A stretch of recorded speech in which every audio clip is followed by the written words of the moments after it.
Entonces, retomando un poco el tema que veníamos conversando, no marcado mi entrada. Ujú. Si ustedes notan, lo que al fin y al cabo, lo que se está trabajando y la intención de cada uno de los exámenes es que ustedes tengan metodológicamente hablando ese desarrollo de parte de el pensamiento crítico o las herramientas de análisis necesarias para que ustedes puedan, como internacionalistas a futuro, poder realizar un proceso de análisis un poco más diferenciado, un poco más completo. Entonces, ¿qué es lo que se buscan detrás de esos exámenes? Porque la metodología de los exámenes casi siempre va a ser la misma, y adelantando el último examen va a ser similar, tal vez un poco más analítica desde mi desde mi punto de vista, consiste en que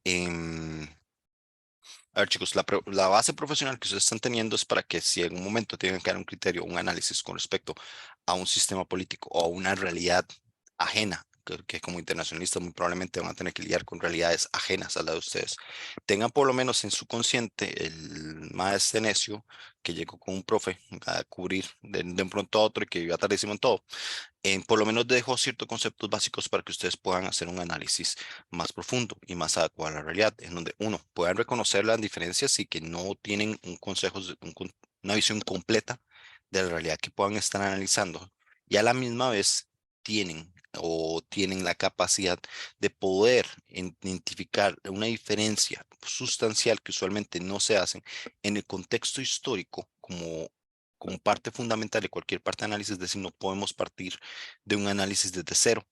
No podemos dar puntos de opinión, visiones, sin entender el contexto histórico de cada uno de los países y de cada una de las regiones que estamos analizando.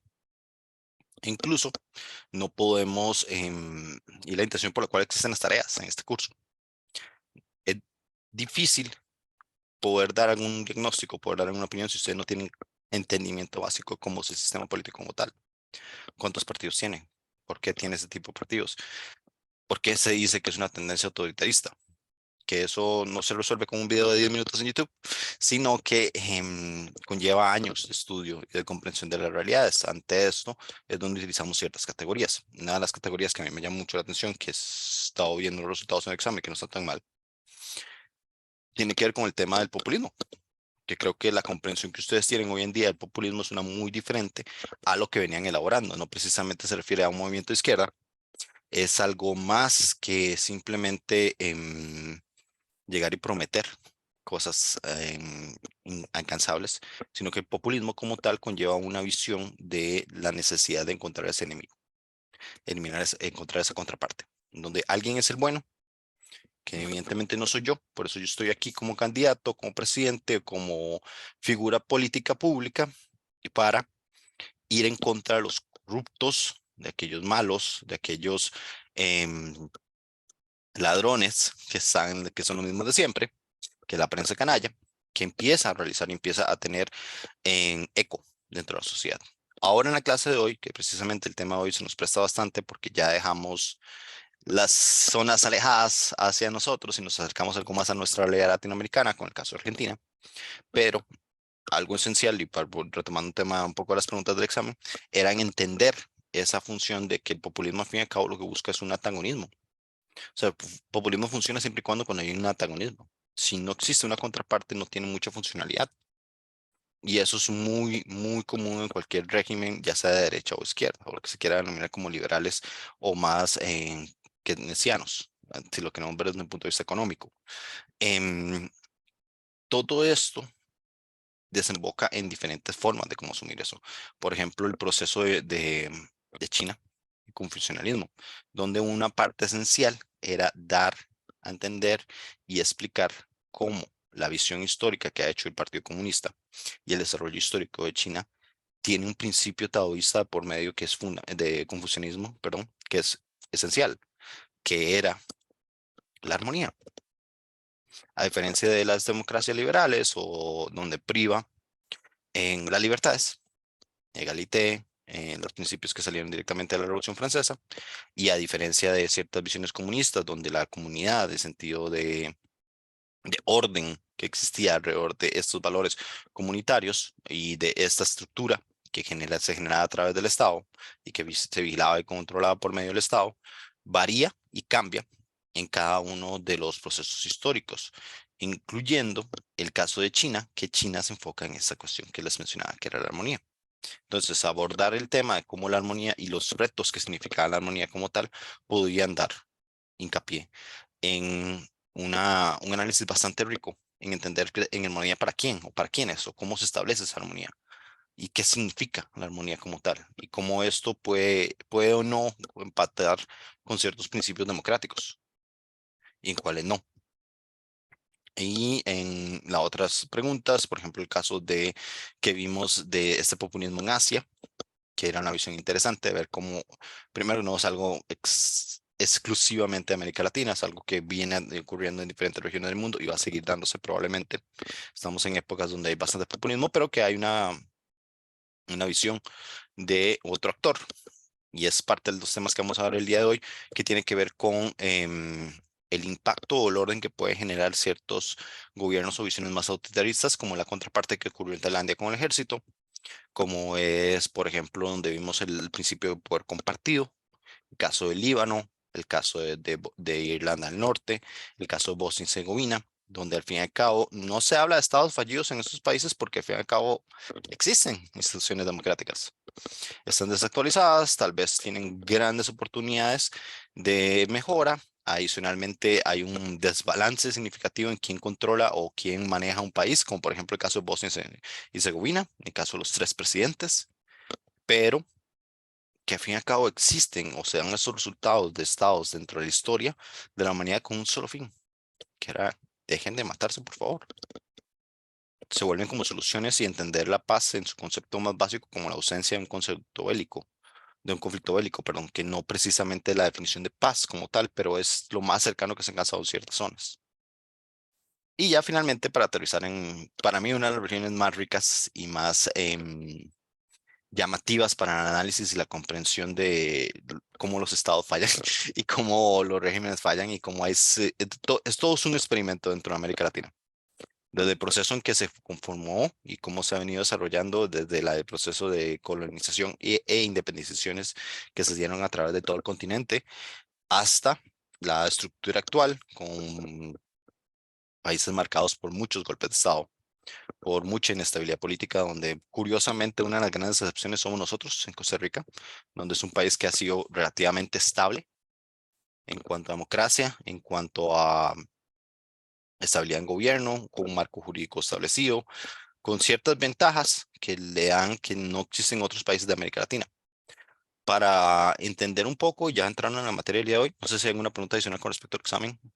Ya les dije que aquí el viernes están todos los resultados calificados, si no, bueno, cuál si no, tienen que ser todos los resultados calificados antes del viernes.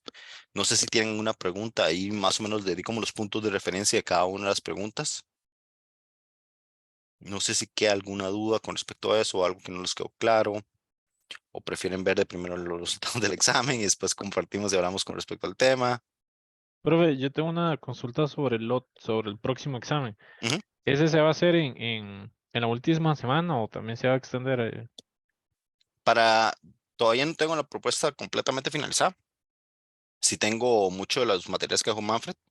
Lo que se tenía planteado originalmente y se los puedo adelantar sin ningún problema. O sea, el examen final lo que consta es un examen de desarrollo de aproximadamente 2 páginas, es lo que tienen que trabajar ustedes. En las dos preguntas son similares a las preguntas que hemos visto a través del curso, en los diferentes momentos de evaluación. Este sí lo quiero dejar para la casa, entonces mi intención es el día que se hacen las exposiciones finales, dárselos a ustedes, pero darles toda la semana para calificar, para que puedan ingresar al examen, yo calificarlo el fin de semana y el lunes ya se la entrega por los promedios como tal, para cerrar con el cronograma lo más cercano posible.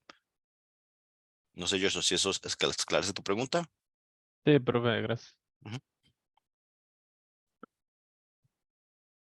Las exposiciones, y mir, estamos, que ese es un tema que quería tocar. Las exposiciones estamos para la semana. eh, Todos presentan el 24 de abril, si no me equivoco. Te confirmo esta fecha porque sí, está para el 24 de abril, que es donde prácticamente la sesión sería para que ustedes puedan presentar. Valeria, Quiero una pregunta. Bueno, primero que todo, buenas noches. buenas noches. Espero que tengan una bonita Semana Santa. Todos igual. Igualmente. Es que yo le escribí un mensaje, Ujú. pero se lo escribí en Semana Santa. De hecho, me disculpé por lo mismo. Yo le dije, No, perdón. no se Pero preocupe. Yo lo vi, pero no no sé. te puedo contestar en el momento, perdón, ahí lo Ok, tengo entre ok. mis pendientes. No, está bien. Es que quería saber eso, si lo había visto, sino para ver si tal vez podíamos hablar de eso al final de la clase. Sí, sí, si querés lo podemos ver igual al final de la clase durante el receso, no hay ningún problema. Ok, está bien, gracias. Chicos, algo importante, recordar que el trabajo, los grupos ya están determinados directamente por ustedes mismos. Tengo y eso voy a compartirlo rápidamente, en registro, según los ingresos que ustedes mismos hicieron. Tengo el sistema político de Canadá, que tengo a Jimmy, a Joshua, a Diana, a Ann, con respecto a Canadá. Nicole, Marianne, Gabriel, Jessica, Angie, de Francia. Darina, Fiorella, Jerlin, Kevin con en inglés. Valeria, Fresi, Ciani y Karime con China. Y me falta el tema del de Yoconda, María Fernanda, Gabriela y Chaneli.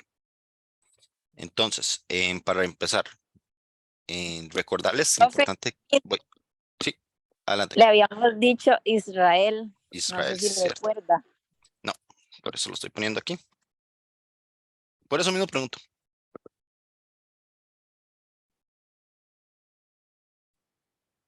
Ok, perfecto. Entonces estamos con eso.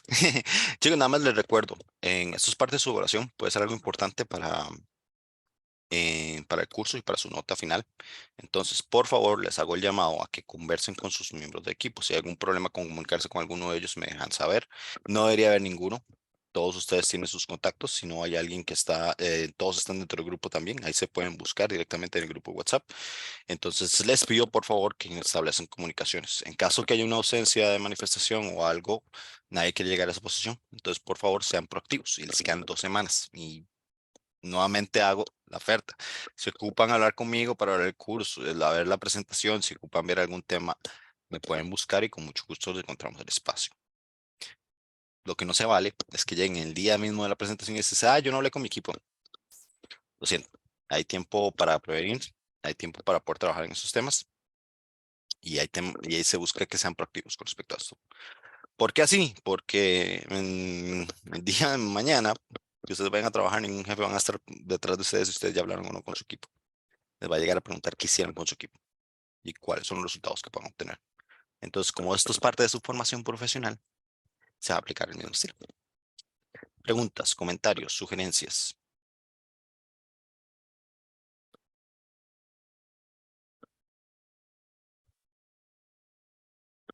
¿No? ¿Todos claros? ¿Seguros? Hablen ahora. Gabriel, adelante. Pues buenas noches. Ujú. Profe, de las exposiciones, más o menos de cuánto tiempo tienen que ser. Están dentro de las instrucciones del trabajo como tal. Creo que eran 15 minutos. No recuerdo precisamente en este instante, pero te puedo colaborar la hora durante el receso. Me puedo fijar y se Ok, los aclaro durante este recurso de esta lección. ok, listo. Profe, ¿y usted me permite a mí unos minutos ya al final de la clase, para el puro final? Con mucho gusto. Gracias, gracias. ¿Listo? Entonces, ya para empezar con respecto a la materia del día de hoy, para Argentina teníamos a Gabriel y a Jessica. No sé cómo si están listos, Gabriel y Jessica. Bueno, Gabriel acaba de hablar. Jessica, ahí te veo. Sí, Sí, aquí estoy, profe. Una pregunta respecto al trabajo bueno, la parte de entrega, algo así. Es la presentación, ¿verdad? Si no me equivoco. También tenían que tener un trabajo escrito. Ok. Está dentro de los lineamientos del curso, si querés lo vemos ahorita. Y la de Mm, la presentación queda disponible. en- Sí, ya está disponible directamente en la plataforma donde pueden subir las tareas. Listo. Entonces, Jessica, aprovechando que abriste el micrófono, ¿por qué no empezamos con vos? profe, de hecho yo le iba a decir que si mi compañero Gabriel podría empezar porque, digamos, ahorita está preparando algo porque vi de terminar la presentación, o sea, está terminando de terminar algo de la presentación. Disculpe. Ok, ¿y Gabriel? ¿Cómo estás?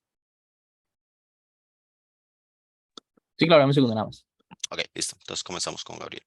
Es que estoy con una compu y tengo el trabajo escrito, pero no tengo la presentación. Dame un segundo. Ok, listo, chicos. Bueno, mientras empezamos, entonces, algo para poner un poco de orden con respecto a lo que vamos a tener el día de hoy. O sea, hoy la clase va a estar dividida primero con los compañeros que van a hacer la presentación de que corresponde a cada uno de sus países. En segundo lugar, vamos a hablar un poco de la historia de por qué se llega a un resultado de por qué Argentina existe básicamente y sobre todo dándole énfasis a la parte de una elección que ellos tuvieron que fue bastante particular, que era no solo ser una república democrática, sino ser un estado federal y lo que significa eso para la democracia actual y el funcionamiento del sistema argentino como tal. Y ya para el cierre vamos a hablar un poco de cómo ha funcionado este sistema. Nicole. Profe, ese foro hay que hacerlo ahorita, el de Argentina. No, todavía no. No, eso está Ok, para el final pensaría del que día. tenía que entregarlo hoy. No, ay, no le cambié la fecha, disculpa. Bueno, sería para todo el resto de la semana, pero tranquilas. Ok, ok. Ujú. Como ustedes vieron, chicos, o sea, mi curso introductorio a esta plataforma fue como ya empieza el curso. Entonces, puede haber ciertos errores que cometa de cierto tiempo, ya lo vieron con los exámenes. Pero bueno, todos pudieron ver su resultado. Gabriel, ¿nos avisas? Pero un segundo, es que quieras que no me aparece la presentación de PowerPoint por el OneDrive, pero dame un segundo nada más.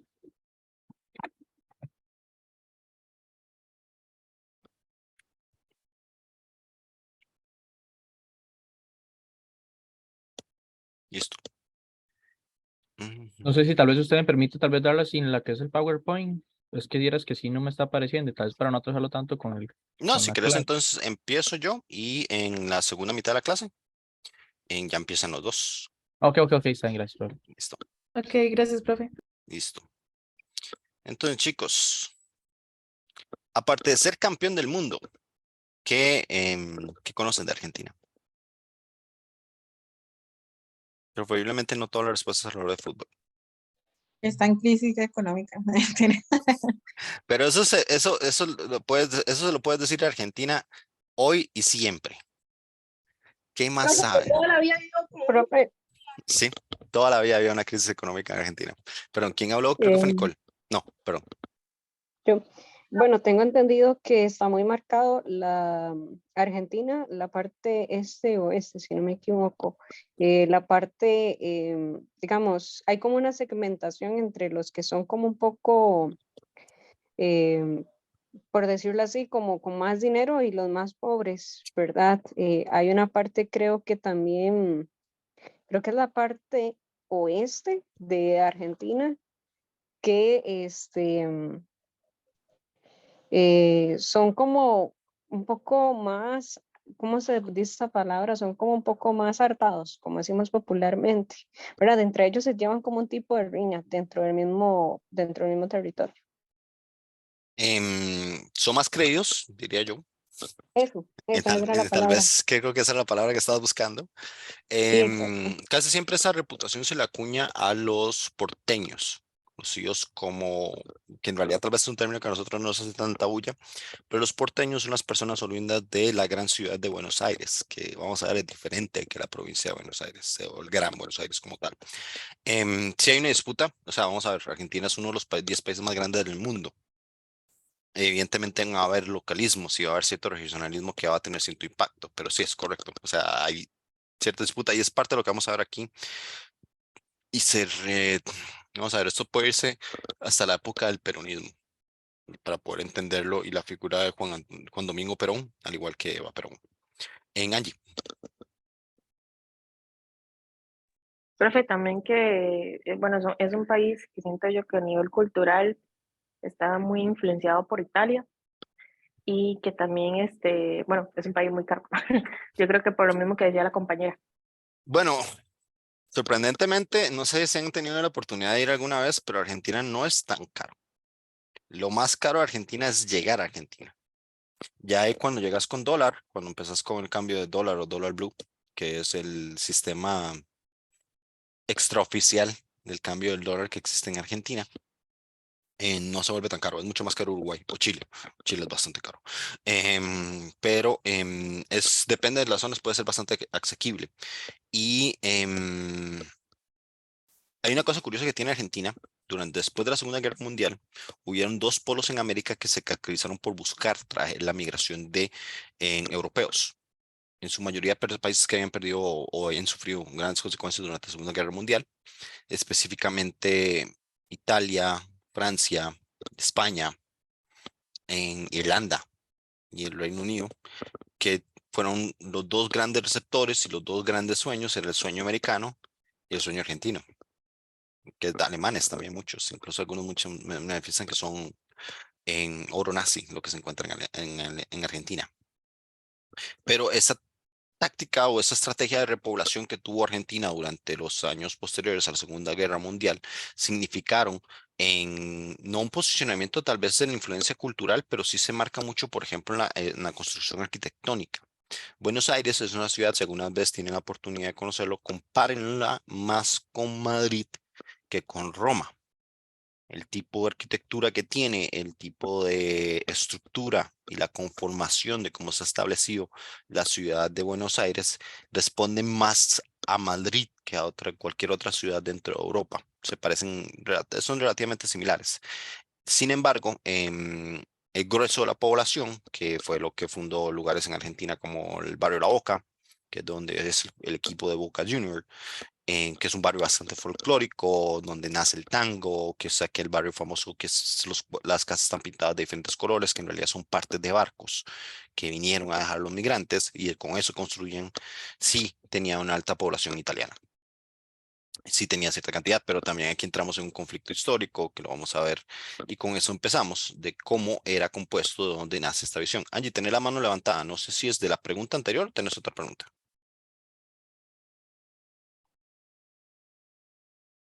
Era otra. Yo la tenía levantada, profe, pero Dale. no sé, yo no sé si fue en ese país que sucedió la famosa Noche de los Lápices, que fue como un acto revolucionario de estudiantes sobre un boleto estudiantil, si no me equivoco, que de hecho aún queda impune. Hay muchos, de hecho, Argentina, hay todo una entrada, si la quieren ver en Wikipedia, de todas las guerras y todas las manifestaciones que han dado en Argentina. Argentina es bastante convulso en ese sentido. No recuerdo si la marcha de los lápices era precisamente en Argentina. En este momento te estaría quedando mal, tendría que investigarlo con respecto a eso. Pero no sería nada sorprender, pasa mucho.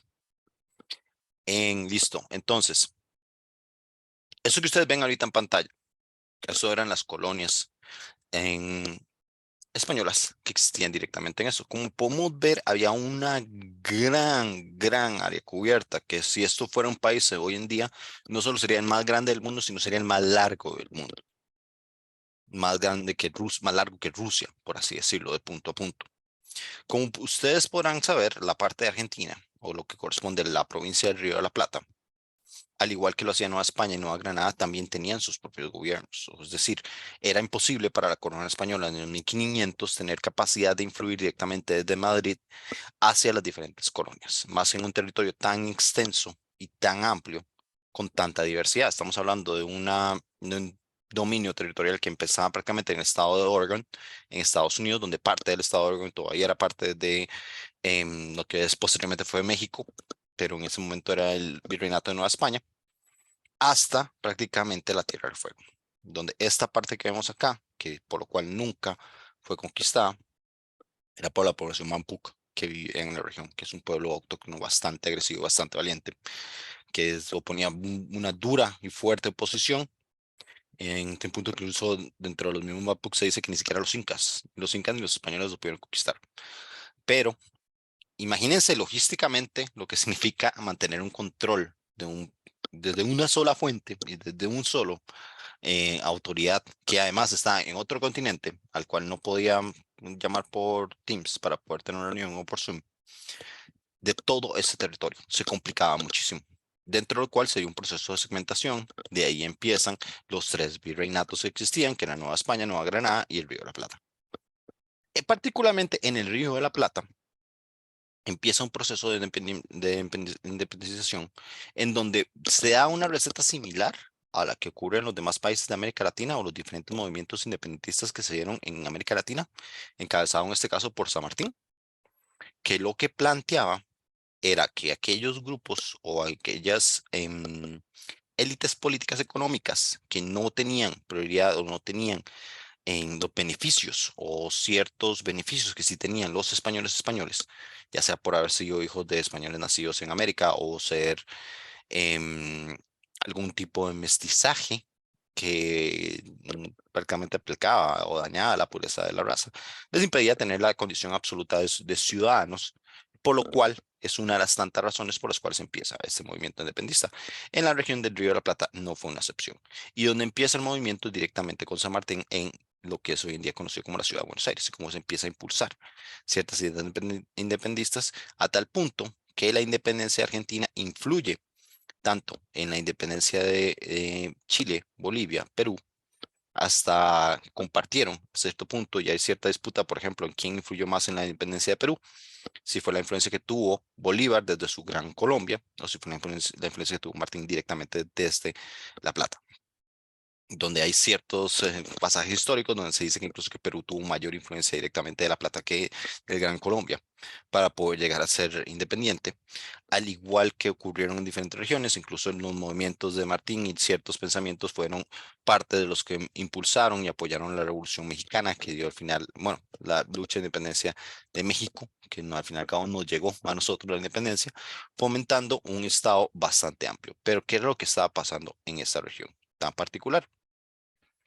Entonces, como les mencionaba, existía un régimen de cabildos, es decir, existían como provincias y todo este terreno que vemos acá, aparte de estar dividido en reinados, está dividido en diferentes provincias. Una de esas provincias, por ejemplo, de Nueva Granada, la más pobre, era la de Costa Rica. Por su otro lado, hacia el sur, ocurría exactamente lo mismo. Y como lo podemos ver en un mapa de Argentina, que lo vemos más adelante, es un largo territorio, es un amplio territorio que tenía, no precisamente muy poblado en ciertas zonas, pero muy amplio. Estos dieron lugar a esas provincias que en un contexto de ausencia de soberanía nacional empiezan a tomar más fuerza, empiezan a tomar ciertas cuestiones o ciertas ideas de formalizar ideas o instituciones y símbolos muy concretos con respecto a el proceso de independencia. Ejemplo, y eso fue transmitido por toda América. Ejemplo, la bandera actual de Argentina, la que tiene el sol, es conocida como la bandera de la plata, fue la que inspiró la primera bandera de la República Federal Centroamericana. Si ustedes la ven con detalle, esa bandera de la República Federal Centroamericana utiliza los mismos colores. Lo único que cambia es el escudo, que era diferente, pero venía muy inspirada de esta noción de nación que está desarrollando en lo que hoy en día es Argentina. Una vez de que se logra separar eso en un territorio tan grande como el de Argentina, evidentemente empiezan a haber un choque de poderes y empiezan a haber un choque de intereses. Porque, vamos a ver, háganse la idea de que esto es Argentina cuando se hace la separación. La ciudad autónoma de Buenos Aires, que es este punto que ven aquí, es diferente a la provincia de Buenos Aires. Pero la concentración de poder y digamos donde había mayor cantidad de riquezas era aquí en Buenos Aires. Ahora, estamos pasando un momento histórico en donde todas estas provincias hasta cierto punto representaban una autonomía o representaban algún tipo de identidad de diferentes pueblos. Entonces, imagínate complicados para alguien en Jujuy, en esta parte de Argentina, casi en Perú, decirle que ahora sus tributos y sus ingresos, al igual que las órdenes del Estado y el control político, iba a ser localizado directamente en la ciudad autónoma de Buenos Aires, que está localizada muy al sur, donde no había una conexión directa, no había tanta cercanía, y esto también resuena en las diferentes instituciones, resuena en las diferentes provincias.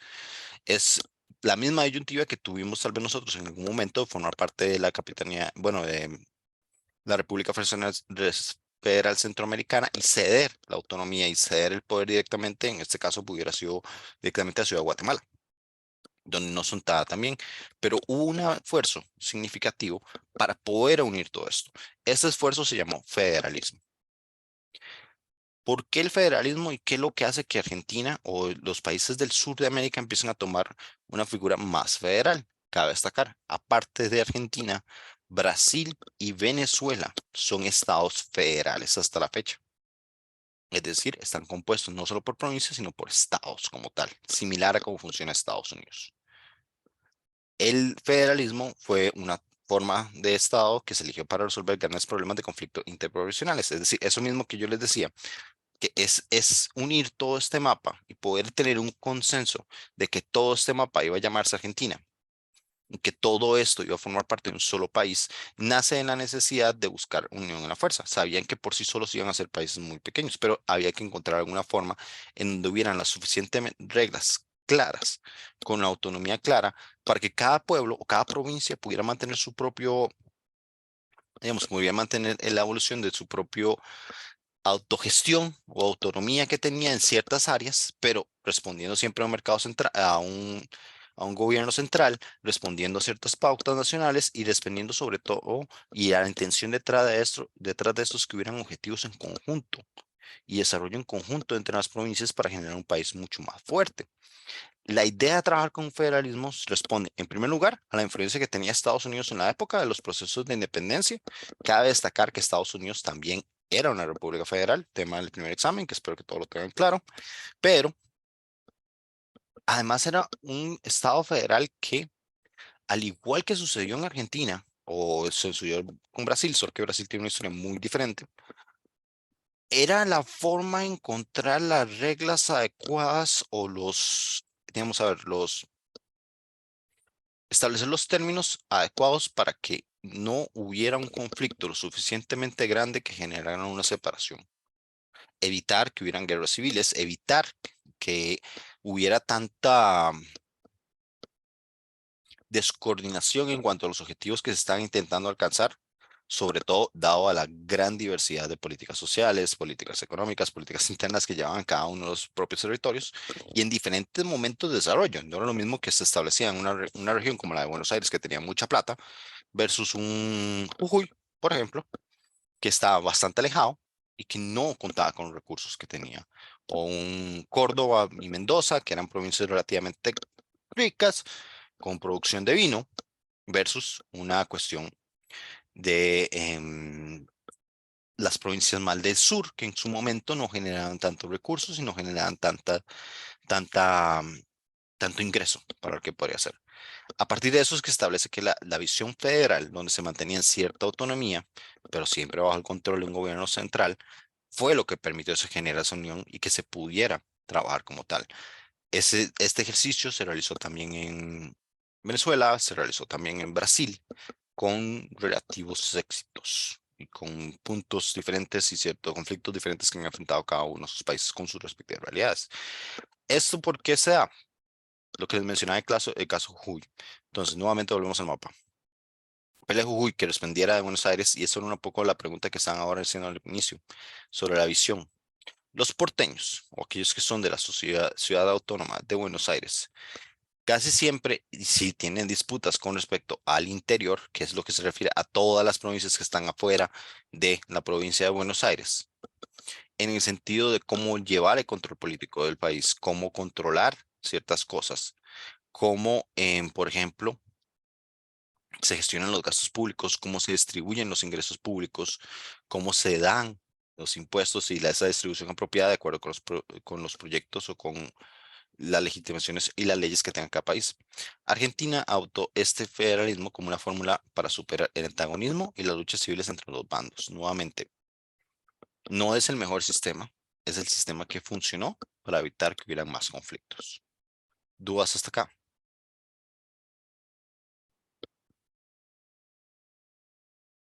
¿No? Ok. En Argentina, para poder llegar a esa solución, se establecen 3 órdenes de gobierno dentro de su propio territorio. Uno, el gobierno federal, que es el que encabeza el presidente o presidenta de la República, que es el que controla, tiene injerencia o tiene control, y aquí específicamente en la repartición de los fondos tiene una gran capacidad y una gran incidencia. ¿Por qué? Porque el gobierno federal es aquel que puede determinar cómo se distribuyen los fondos para cada uno de las provincias, o cada uno de los gobiernos o las provincias, ellos le llaman provincias autónomas que tiene la Argentina, que cuyos gobernantes o gobiernos son los que siguen, que son 22 provincias, de las cuales excluyendo a la ciudad de Buenos Aires, que por sí sola entra como una provincia como tal, y es diferente al Gran Buenos Aires o la provincia de Buenos Aires, donde cada uno tiene un representante, que ya lo vamos a ver con el Senado, y en los gobiernos municipales.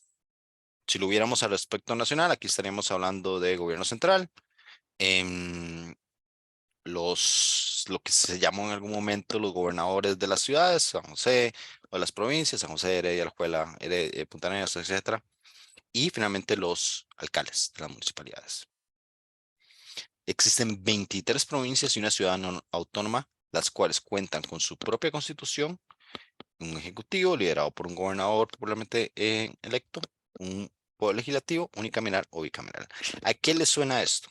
¿A cómo nace? ¿A qué sistema le suena? ¿Cómo va a funcionar esto Argentina?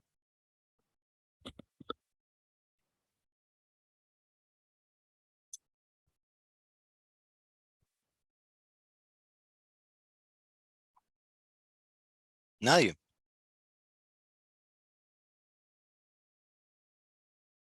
Perdón, profe, es que no le escuché, disculpe. ¿A qué suena esta distribución? Este dejo de 3 niveles. ¿A qué le suena? ¿A qué país? ¿A cuál caso que analizamos anteriormente?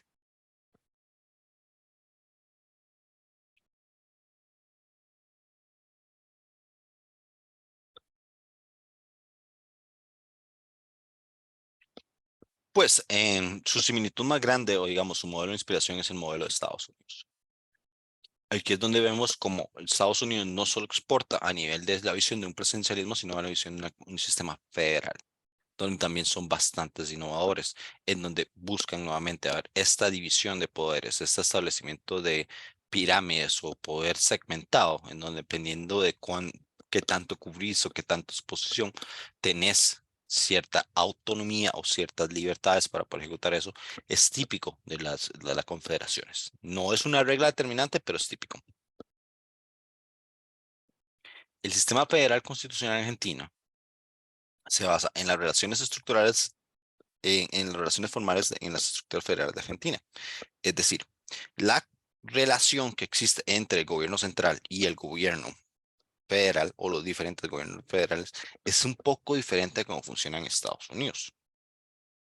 Si bien es cierto que lo mencionamos en clases y lo vimos, incluso estaba dentro de una pregunta que podían explotar dentro del examen cuando se mencionaba cuáles eran las diferencias con el sistema parlamentario inglés, pero aquí se destaca que a diferencia de cómo funcionaba en Estados Unidos, que digamos, algunos senadores pueden go rogue donde tengan opciones, y me devuelvo al caso de Ron DeSantis en el tema de la pandemia, cuando levantó las restricciones a 1 año y medio de pandemia, pero se le podía hacer por ser el gobernador de Florida, o digamos las diferentes reformas que se han hecho con respecto al aborto, ahora que Abe versus Roe perdió su rango constitucional o hubo una nueva interpretación de esa sentencia,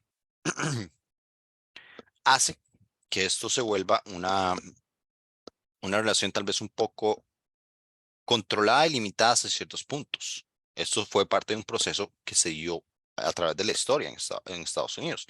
Por ejemplo, dentro de la Constitución estadounidense no está claro cuáles son los poderes del presidente, hasta dónde llega, o cuál es su capacidad de influencia, versus los de un gobernador.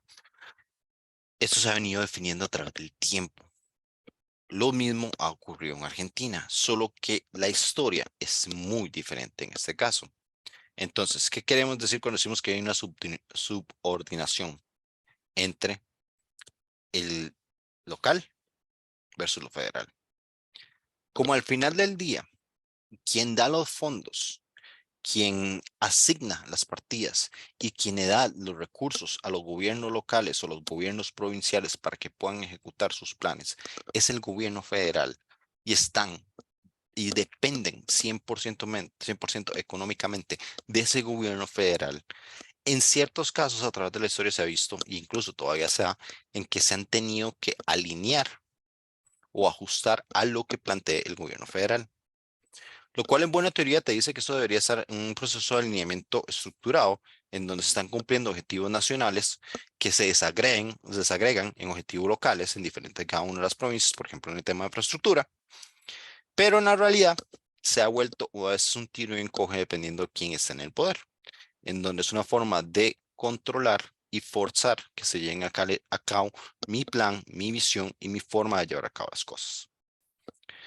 En cuanto a participación, porque hay cierto espacio de colaboración entre las provincias dentro de la decisión de gobierno federal, es decir, a través de la Cámara de Senadores, donde el Senado argentino está compuesto por 3 representantes de cada uno de las provincias. Acordémonos que en Estados Unidos es 2 por estado. En este caso, cada provincia tiene 3 y la provincia de Buenos Aires tiene adicionalmente 3 por la cantidad de población que tiene. La ciudad de Buenos Aires como tal, no la provincia de Buenos Aires, perdón. Lo cual hace que estos senadores tengan una capacidad de poder presentar planes o poder transmitir esa comunicación, esas necesidades que tienen directamente sus constituyentes hacia la Cámara de Senadores y negociar. Y finalmente, la tercera característica del sistema federal constitucional argentina, en cuanto a las relaciones, es la coordinación, que limita tanto las competencias federales y provinciales mediante una distribución o un reparto. Es decir, al igual que ocurre en otros países, se asignan ciertas responsabilidades que son directamente para el gobierno local o gobierno provincial versus lo que tienen que hacer en gobierno federal. Véanlo como un punto muy común aquí con el COSEBI, de quién le corresponde arreglar la calle. Es un problema, es una ruta nacional, es una ruta local. Y dependiendo de eso es quien labora o quien repara la calle, si es que lo hacen. Preguntas con respecto a estas 3 relaciones formales en la estructura federal de Argentina. Hablamos de 3 principios: subordinación, participación y coordinación. ¿No? ¿Todo claro? Perfecto. Listo, gracias, Yelin. Entonces, ¿qué es lo que ha pasado con respecto a eso? ¿Se acuerda que les mencionaba que el hecho de que sea el gobierno central el que dirige los fondos puede tener cierto impacto? Pues eso es precisamente lo que pasó. Si uno analiza la historia de Argentina, sobre todo después de la Segunda Guerra Mundial, y cuando se empieza a dar esta gran migración de, valga la redundancia, migrantes, más que todos europeos, hacia el sur del continente, buscando un nuevo sueño, que fue en su momento el sueño argentino, ha habido una constante inestabilidad en el poder, en donde es difícil después de los 80 ver una Argentina que haya establecido un proceso democrático no interrumpido, en donde hubiera un seguimiento, en donde hubiera algo mínimo con una estabilidad en cuanto a que un gobierno pueda terminar, cosa que no se da en ese momento de la historia previo a los años 80. Entonces, más o menos de los 50 hasta los 82, 83, más o menos, que cae la última junta militar, hay mucha inestabilidad dentro del sistema argentino. Durante mayor parte de la historia argentina, el poder central ha buscado avanzar sobre los poderes provinciales a través de los siguientes mecanismos. Uno, la intervención directa en los gobiernos de la provincia. Es decir, esto se dio mucho, por ejemplo, fue uno de los temas de acusación entre tantas acusaciones que se le han dado a Cristina Fernández de Kirchner, de intervenir directamente en las decisiones y en las ubicaciones que puedan tener diferentes gobiernos locales desde el gobierno central, con el fin de favorecer a uno u otro. En la concentración de los recursos económicos financieros, es decir, los impuestos básicamente llegan al gobierno central, entonces quien tiene la plata, quien tiene la papa, es el gobierno central como tal. El presidencialismo fuerte, un presidencialismo con mucha presencia, con mucho poder, con mucha autoridad para poder influir directamente en la toma de decisiones, una por el poder que tiene económico, de poder controlar eso, y el otro pues también para poder promocionar o impulsar leyes que pudieran afectar una u otra provincia específicamente. Y finalmente, el elemento lamentablemente más común en la historia argentina de la segunda parte del siglo anterior, los gobiernos militares. Argentina ha sido un país con constantes gobiernos militares, donde siempre había una supremación o una supremacía en búsqueda del gobierno central. Ahora, algo importante de pasar acá. Si nosotros vemos, y es parte de las preguntas que ustedes realizan al inicio de la clase, que ese conflicto puede o no puede estar conectado o no puede está relacionado con una lucha de clases o una lucha de desigualdad. E incluso ya lo vimos un poco en lo que es los porteños o las personas que son de la ciudad de Buenos Aires versus el resto del interior del país. También tiene que ver con una cuestión económica, una cuestión de beneficios de clases, de cómo se ha venido desarrollando esto. Y vamos a entrar tal vez en uno de los capítulos más conocidos de la historia argentina, que creo que se han tratado muy erróneamente, con los Perón. El movimiento de Juan Domingo Perón y el peronismo como tal, que todavía en Argentina se habla del peronismo, es tal vez uno de los primeros ejemplos de populismo en todo el continente. ¿Por qué? Porque Perón atacaba a la élite política militar que estaba en el poder en ese momento. Proponía ir en contra del enemigo, de aquellos corruptos o aquellos que estaban usurpando el poder como tal o estaban dominando el poder económico, haciendo sus ansias los que quisieran con respecto de territorio argentino. Además, con un discurso de la reivindicación y la mejora de calidad de vida y condiciones de vida para aquellas clases marginadas, aquellas clases que no hayan tenido la oportunidad de crecer, aquellas clases que se han visto desahuciadas, en este caso aquellas clases del interior de Argentina que históricamente han sido opacadas por el crecimiento de Buenos Aires y el desarrollo con respecto a eso, a toda su infraestructura y su poder económico que está alrededor de eso. Entonces es un discurso populista. Desde esa época hasta la fecha, se hablan de peronismos versus no peronistas, en donde la visión del peronismo como tal, en grandes aspectos y en temas muy, muy grandes, muy macros, o sea, no va a elaborar con respecto al pensamiento del peronismo como tal, porque eso nos puede dar para un cuatrimestre completo. Pero básicamente es una parte de la reivindicación de clases populares ante una clase, una élite económica, social y militar que estaba gobernando y teniendo con respecto a eso. Eso limitaba y imponía líneas en contra del funcionamiento del Estado como tal, tanto a nivel local como a nivel nacional. ¿Me explico con este tema? ¿Queda alguna duda con respecto a esto?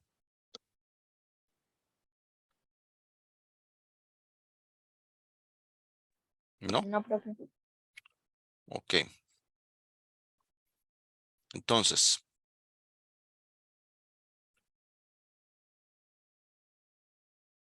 ¿qué es lo que genera esto y qué es el federalismo fiscal? Para poder tener un control y durante los diferentes golpes de Estado que se dieron, tanto por la derecha como la izquierda, o sea, aquí ha habido una historia bastante larga y amplia de contar, en donde se nota que hay un tipo de federalismo un poco diferente y que se manejan ciertas cuestiones o ciertos temas a nivel latinoamericano, como se han desarrollado específicamente en el caso de Argentina, era el control de los impuestos, ese control del campo fiscal. ¿Por qué? Porque en el campo fiscal es donde está el dinero, es donde están los recursos que pueda tener un país para poder ejecutar un plan de desarrollo, para cumplir con objetivos de política pública, para robar, para poder hacer cualquier cosa. Se necesitan ese tipo de recursos. Y es el campo donde históricamente la relación nación y provincia adquieren mayor cantidad de conflictos. ¿Por qué? Porque ¿a quién le corresponde los ingresos? ¿A quién los recolecta o de dónde son recolectados? Es justo que una provincia como Córdoba o Mendoza, con una alta cantidad de producción de vino, depositen ciertos los impuestos que se pagan con respecto al vino directamente en cuentas en Buenos Aires para que los maneje directamente el Estado central o el Estado federal cuando hay necesidades que tienen directamente a lo interno de cada una de esas provincias.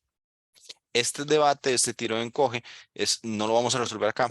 No había una respuesta completamente clara con respecto a eso. Al final del día simplemente hay cosas que funcionan y otras cosas que no funcionan. Y tienen que ser evaluadas con respecto al tiempo, porque pueden ser que pierdan control o que pierdan sentido a través del tiempo, especialmente cuando vienen intenciones perversas o malintencionadas detrás de fortalecer o no una provincia dependiendo qué tanto apoyo me da a mí.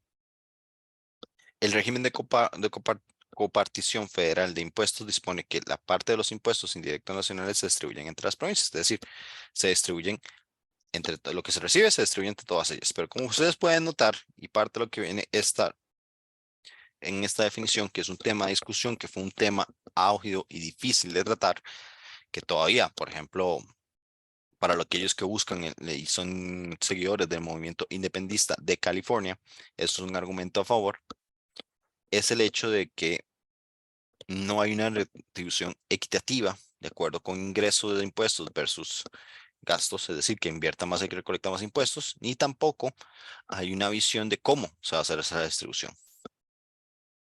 Lo cual hace que el gobierno central mantenga alto nivel de discrecionalidad con respecto al fondo de las transferencias. Es decir, yo puedo favorecer a alguien que esté más a favor mío y perjudicar a alguien que esté en contra mío. Y eso vuelve como un arma política. Y este es el problema que tiene este tipo de políticas fiscales. La dinámica confiere a un amplio margen de maniobra a la figura presidencial para decidir los gastos entre las provincias y por lo que resulta una gran herramienta con la cual el presidente consigue sus apoyos políticos. Poco resumen que les mencionaba lo que estamos conversando. En cuanto a lo político, Argentina es una federación política y administrativamente descentralizada con concentraciones geográficas de los recursos productivos y muy amplias desigualdades en provinciales. Es decir, no es lo mismo estar aquí que estar aquí, cerca de Paraguay, o en la frontera con Bolivia. Hay una desigualdad bastante fuerte.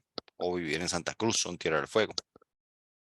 Son condiciones muy desiguales. Todo esto espero que no sea ninguna sorpresa para ustedes y que no los capte de atención y que además no les suene algo como novedoso o lamentablemente extraordinario. Es la realidad de América Latina. Este es un problema que tienen todos los países de América Latina y en todo el mundo. Los gobiernos provinciales en Argentina son en general débiles y dependen mucho desde el punto de vista financiero, pero a nivel político, a nivel organizativo, pueden ser bastante fuertes y pueden tener cierto nivel de autonomía, pueden llegar a tener cierta capacidad de movilización bastante fuerte dentro de sus provincias como tal. Pero al depender tanto económicamente del gobierno federal, a veces, no, la mayoría de veces tienen que facilitar ciertas comodidades o alinearse a ciertos principios. Dos realidades anteriores que provocan una dinámica general entre las políticas públicas en escala nacional que se apoyan en coaliciones interprovinciales que los presidentes construyen transfiriendo a los líderes provinciales recursos financieros a cambio de respaldo electoral y legislativo. Entonces, como pueden ver, no estamos hablando de temas muy democráticos y de las elecciones no se dando muy democráticos, sino que es una cuestión más de yo favorezco mi propio partido, yo favorezco mis propios intereses y a favorezco mis propios seguidores o miembros del partido que estén gobernando, que tengan capacidad de gobernar o estén al frente de alguna de las provincias adicionales porque me beneficia a mí también. Cabe destacar, estos son votos en el Senado. Aquí hay una cuestión de lobby bastante clara, ¿no? Y bastante fuerte entre el gobierno federal y los gobiernos locales.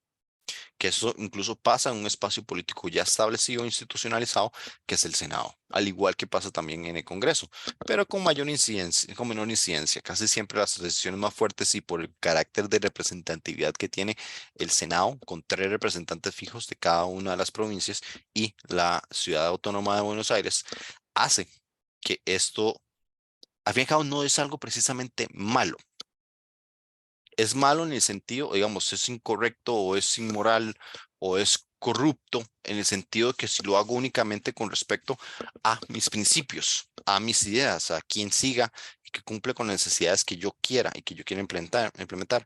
Pero el proceso de lobby y el proceso de negociaciones, tanto dentro del gobierno central contra los gobiernos locales versus diferentes actores como pueden ser transnacionales, sindicatos, grupos de estudiantes, etcétera, etcétera, etcétera, y la gran variedad de actores que encontramos dentro del sistema político, es normal, pero debería ser reglamentada, debería ser normada y no debería permitir que por cuestiones políticas se dirijan fondos hacia una prioridad o otra, dependiendo de quién esté en el Estado o quién esté gobernando una provincia. Los gobiernos regionales son fuertes en términos políticos, pero el Congreso Nacional adopta el sistema bicameral, es decir, tiene 2 cámaras, al igual que posee Estados Unidos. En representantes de cada una de las provincias, el Senado, donde cada uno de ellos tiene 3 senadores o 3 senadoras, y los representantes populares a través de la Cámara de Diputados, donde aquí hay una cuestión muy curiosa. En la Cámara de Diputados se establece un mínimo de 5 diputados por provincia. Sin embargo, no precisamente tiene que haber una representación equitativa de los diferentes miembros. Ya han habido conversaciones y creo que hace poco incluso pasaron una ley de paridad en cuanto a género y para buscar una equitativa con respecto a eso, pero casi siempre tiene que ver con el voto popular, lo cual deja en desventaja poblaciones como Ciudad del Fuego versus Córdoba o Jujuy versus Mendoza, que son altamente pobladas y pueden tener mayor cantidad de votos. Al fin y al cabo, el piso mínimo hace que siempre haya una representatividad directamente de cada una de las provincias. Entonces, como vemos, en donde por así decirlo, las reglas de juego están más claras y el campo está más nivelado y más equitativo, es en el Senado.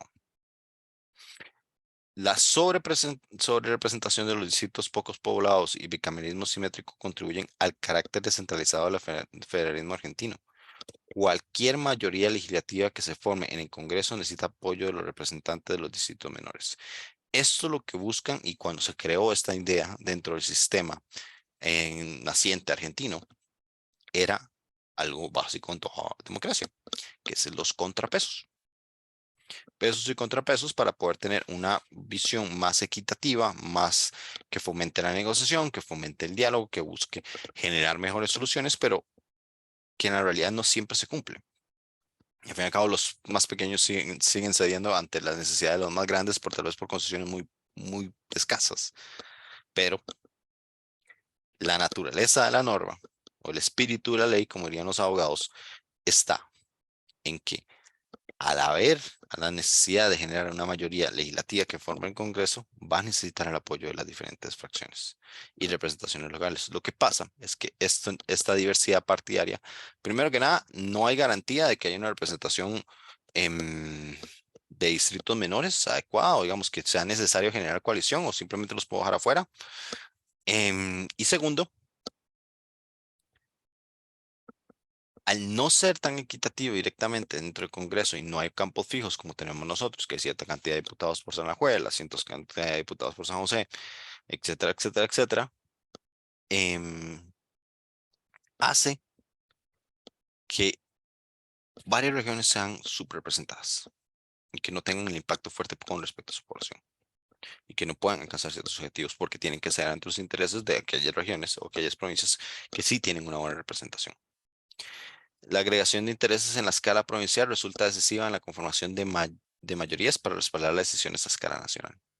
Entonces, como ven, hay un sentimiento muy grande de la autonomía, hay un sentimiento muy grande del interior, pero sin recursos. O sea, tienen capacidad y tienen herramientas dentro del sistema político para poder incidir y para generar incidencia dentro de la política pública y la conformación de ya sean alianzas, coaliciones, incluso gobiernos, pero no tienen recursos económicos y eso lo hace difícil. El gasto público está descentralizado, los ingresos tributarios están concentrados a nivel federal del gobierno, es decir, lo recibe todo el gobierno federal y después lo distribuye. Como consecuencia de ello, la dependencia de los gobiernos provinciales con respecto a las transferencias del gobierno nacional es muy alta y tiende a crecer. Las transferencias del gobierno nacional no han tenido como propósito distribuir los recursos a favor de las provincias con menor nivel de ingreso, sino que más bien han estado vinculadas con el rendimiento de los votos en el Congreso. Nuevamente, entonces la herramienta de desarrollo, que para poder hacerlo necesito dinero, independientemente cuál sea el plan y cuál sea mi intención, incluso cuál sea mi ideología. Para poder concretar algún plan necesito tener recursos para poder concretarlos. De otra manera, se me va a hacer imposible. Depende de votos y se condiciona esa parte. Puesto que las provincias pequeñas tienen la misma cantidad de votos que las grandes, entre comillas, en el Senado pesan más que su volumen demográfico en la Cámara de Diputados. Los recursos financieros nacionales suelen dirigirse a ellas con más frecuencia y mayor magnitud que el resto. Entonces, ¿qué quiere decir? ¿Dónde es que se balancea un poco el asunto?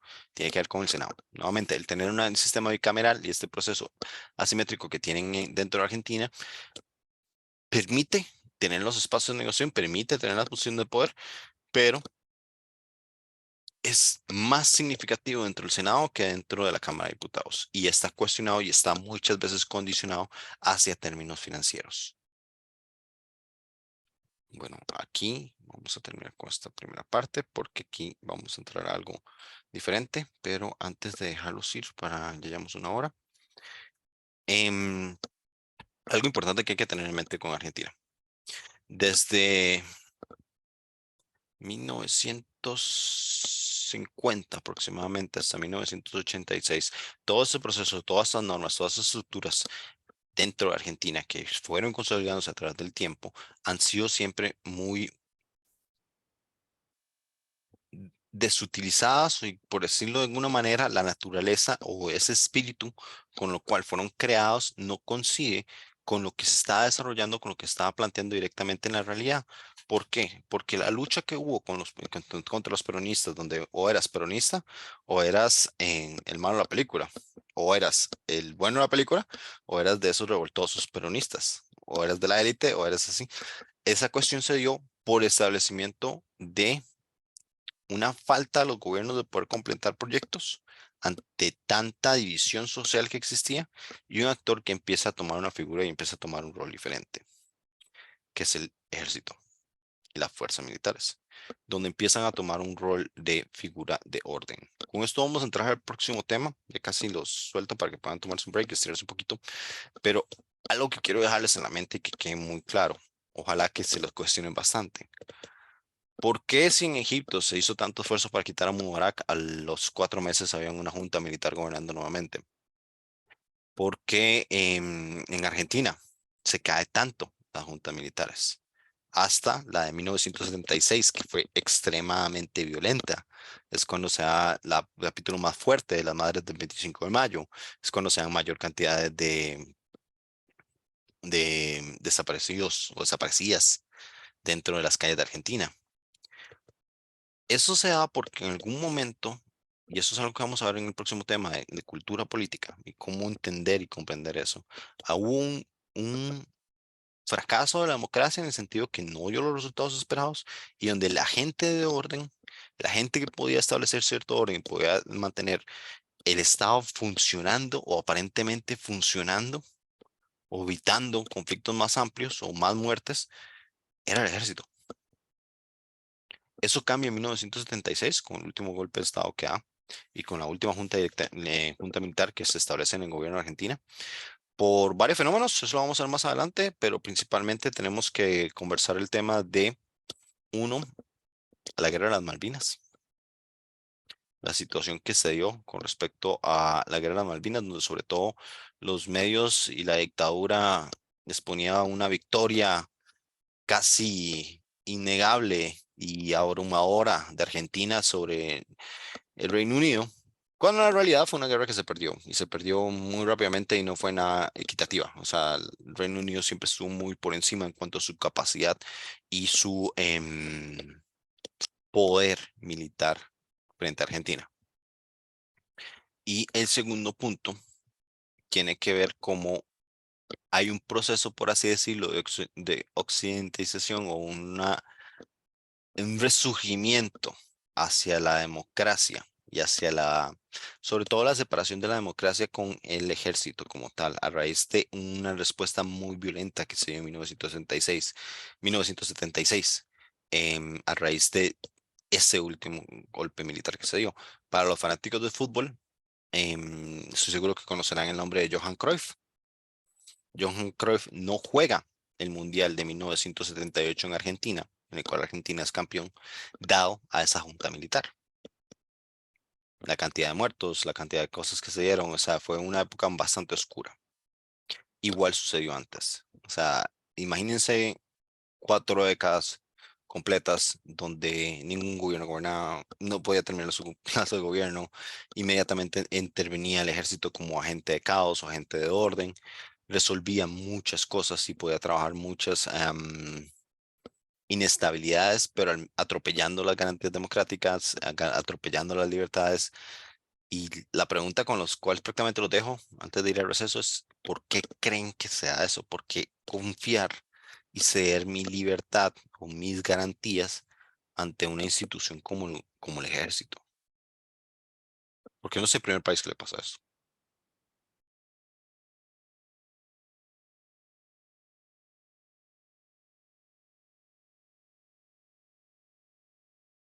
No tienen que tener la respuesta ahorita, pero lo que sí vamos a tener ahorita es un receso. Son las 7:40 en mi reloj. Vamos a tomar 20 minutos. Volvemos a las 8 con la presentación de Gabriel y de Jessica. Y regresamos en Listo, 20 gracias, minutos. profe.